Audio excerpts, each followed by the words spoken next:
బాగున్నావమ్మా? బాగున్నాను అన్నయ్య. నువ్వెలా ఉన్నావు? బాగున్నాను. రా లోపలికి వెళ్దాం. రా కూర్చో. సో ప్రయాణం అంతా బాగానే జరిగింది కదా? నీ ఫేవరెట్ నెత్తిపూరి. రా వడ్డిస్తారా? ప్లేట్ తిప్పు. నాకొద్దన్నయ్య, నాకు మంచి కాఫీ తాగాలని ఉంది. అమ్మో, నీకు నచ్చినట్టు కాఫీ చేయాలంటే ఆ దేవుడి దిగి రావాలి తల్లి. ఏంటో అన్నయ్య, మంచి కాఫీ తాగకపోతే ఇక ఆ రోజంతా అదోలా ఉంటుంది నాకు. రేయ్ సామే, అర్థమైంది. శిరీష్ అమ్మకి మంచి కాఫీ కావాలి, అంతేగా నేను వెళ్ళి పట్టుకొచ్చేస్తా. ఎక్కడికి స్వామి? మన ఊళ్ళో మెగాస్టార్ హోటల్ ఉందమ్మా, అందులో కాఫీ చాలా బాగుంటుంది, నేను వెళ్ళి పట్టుకొచ్చేస్తా. స్వామి, అమ్మా కాఫీ అంటే అక్కడికి వెళ్ళి వేడి వేడిగా తాగాలి. నేను వస్తాను పద. అవునమ్మా, అక్కడ నేను కూడా తాగాను, చాలా బాగుంటుంది. వెళ్ళు. థ్యాంక్ యూ అన్నయ్య. ఆడుతూ పాడుతూ పని చేస్తాం.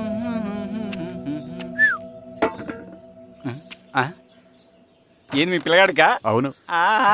ఒకసారి పెట్టుకొని చూస్తా. పెట్టుకో.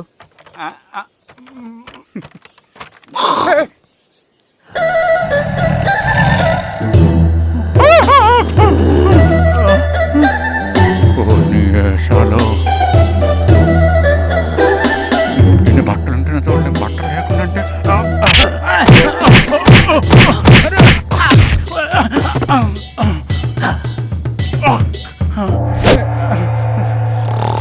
చంపేస్తా, నీకు దండ పెడతా.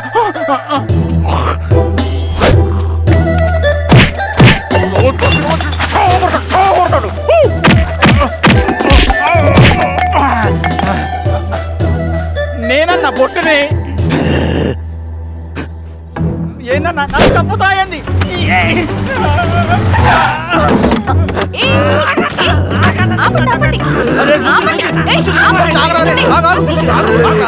రాత్రి దొంగ సినిమా చూసాడమ్మా, పొద్దున్న నేను పొలాన్ని కొంచెం చంపేస్తాడమ్మా. మేడం మంచి కాఫీ పెట్టు. మేడమా? అయితే మేడంకి స్పెషల్ కాఫీయా? ఓకే అమ్మా, ఆడికి చిరంజీవి పిచ్చి. పిచ్చా? కాదమ్మా, ఫ్యాను. రండమ్మా కాఫీ తాదు కానీ. కూర్చోండి అమ్మా. ఏంటి స్వామి ఇతను? చాలా మంచోడమ్మా, మెగాస్టార్ సినిమాలు చూసిన వాళ్ళు అయిపోతాడు. స్వామి, అమ్మా ఈ కాఫీ నేను ఎక్కడో తాగాను. మేడంకి స్పెషల్ కాఫీయా? పద మేడం రాసుకో చూచి. Thank you. పద కూర్చో.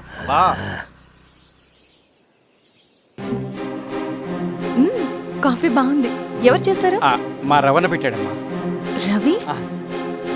ఎవరు రమ్మను? రవణ మేడం పిలుస్తున్నారు.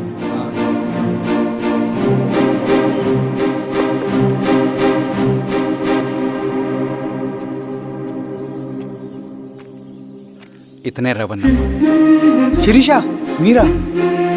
రవి, నువ్వేంటి ఇక్కడ? కాఫీ బాగుందా? చాలా. అది కాదు రవి, నువ్వు ఇక్కడ? ఈ హోటల్ మనోల్దే. మన ఫ్రెండ్స్ అందరు బాగున్నారా? చాలా బాగున్నారు. అవును. పానుకోటి నర్సయ్య ల్యాండ్ ఎవరు చూస్తున్నారు?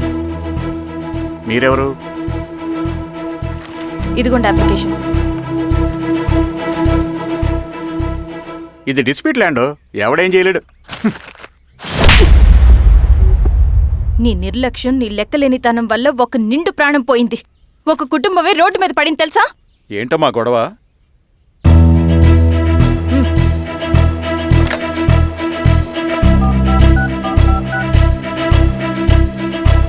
Hello sir.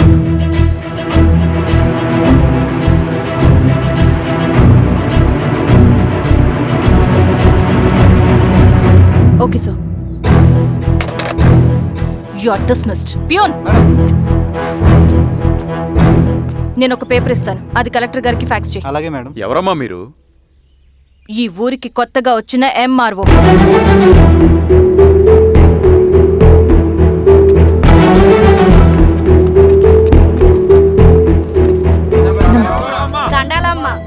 మీ పరిస్థితులు నాకు తెలుసు. పని చేస్తేనే మీకు పూట గడుస్తుంది. పనులు మానుకుని మీరు ఈ ఆఫీస్ చుట్టూ తిరగాల్సిన అవసరం లేదు.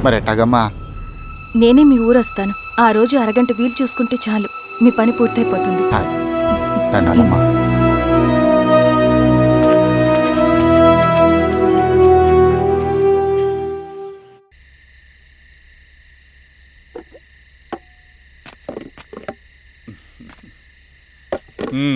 ఎంఆర్ఓ గారు ఏంటి ఛార్జ్ తీసుకున్న మొదటి రోజే ఆఫీస్లో మీ పవర్ చూపించారట?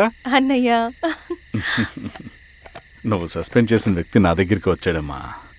పాపం కన్నీళ్లు పెట్టుకున్నాడు.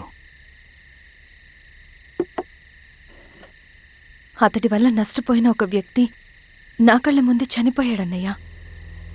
కన్నీళ్లు ఎన్నిసార్లు తుడుచుకున్నా పోతాయి, కానీ వీళ్ళ నిర్లక్ష్యంతో పేదవాళ్ల ప్రాణాలే పోతున్నాయి. అన్నయ్య, మా నూరి సమస్య పేదరికం కాదు, నక్సలిజం. నాలాంటి ప్రభుత్వ ఉద్యోగులు వాళ్ళ డ్యూటీలు సక్రమంగా చేయకపోవడం వల్ల విసిగిపోయిన జనం అడవిలో వాళ్ల హెల్ప్ తీసుకుంటున్నారు. ఒక వ్యవస్థ ఇక్కడ సరిగ్గా పనిచేయనందుకే మరో వ్యవస్థ అక్కడ పుట్టింది. అందుకే నా పన్నం చేయనివ్వండి. స్నానం చేసి రండి, భోజనం చేద్దాం.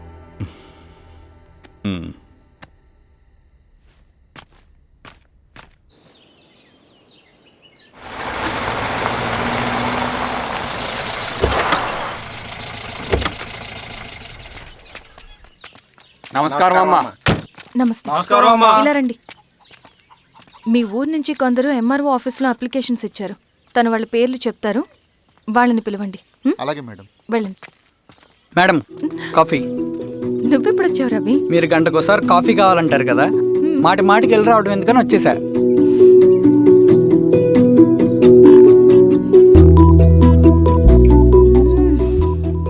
రవి, ఈ కాఫీ కోసమైనా నేను పెళ్లి చేసుకోవచ్చు. అదేంటి అలా అనేసారు? That's a compliment. భలే వారండి బాబు. దండాలమ్మా. నమస్తే. ఇలా ఇవ్వండి. చెప్పండి మీ సమస్యలేంటో. పేరు తలుపుల వీరాంజనేయులు, ఉన్నది 3 ఎకరాల పొలం. చెన్నుపాటి ధనుంజయరావు అనే మహానుభావుడు అందులో 2.5 ఎకరాల భూమిని తన పేరు మీద రాయించుకున్నాడు. అడిగితే నీ దిక్కున్న చోటు చెప్పుకోమన్నాడు. దిక్కులేనోడు కాబట్టి 1/2 ఎకరం భూమి మీదే పెద్ద కుటుంబాన్ని నెట్టుకొస్తున్నాడు. అవునమ్మగారు, ఆ పొలం ఎలాగైనా తిరిగి ఇప్పించేయండి అమ్మగారు. ఆ పొలం కోసం 3 సంవత్సరాల నుంచి తిరుగుతున్నాను అమ్మగారు. వీరబాబు, వీళ్ళందరి దగ్గర కలెక్ట్ చేసుకో. మేడం, దాదాపుగా ఇక్కడ ఉన్న వాళ్ళందరి పరిస్థితులు ఇవే. వీళ్ళ సమస్యలు పరిష్కారం కావాలంటే మాట్లాడాల్సింది వీళ్ళతో కాదు మేడం, మన ఊరి పెద్ద మనుషులతో. ఇందు మూలంగా 50 మంది గ్రామ ప్రజలకి తెలియజేయదేవనగా శ్రీరామగిరి గ్రామ పంచాయతీ మోతుబడి రైతులు, సన్న చిన్నకారు రైతులందరూ రేపు ఉదయం 10 గంటలకి ఎంఆర్ఓ ఆఫీస్ దగ్గరికి రావాలా.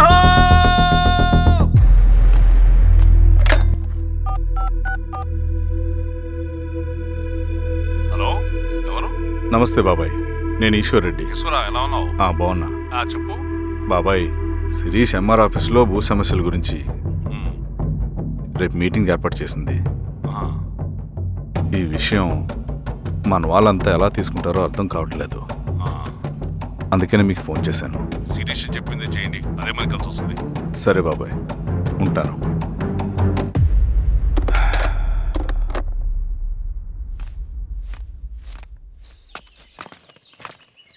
నమస్తే మేడం. నమస్తే అమ్మా. కూర్చోండి. పొలాల్లో పండిన పంట కోతకొచ్చినా ఈ రోజుకి ఒక్క గింజ కూడా తెగకుండా పక్షులకు, పందికొక్కలకు ఆహారంగా పోతుందంటే దానికి కారణం ఇది.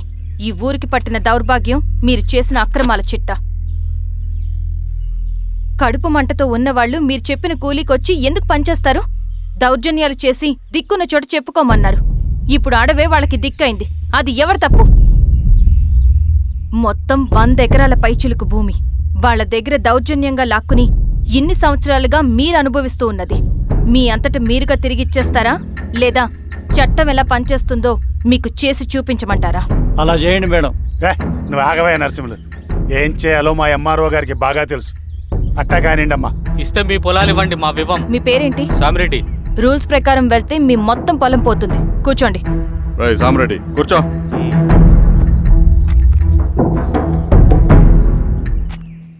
ఏమ్మా, సంతోషమేగా? మరీ నువ్వు అనుకున్నంత చెడ్డవాళ్ళేం కదమ్మా మనోళ్ళు.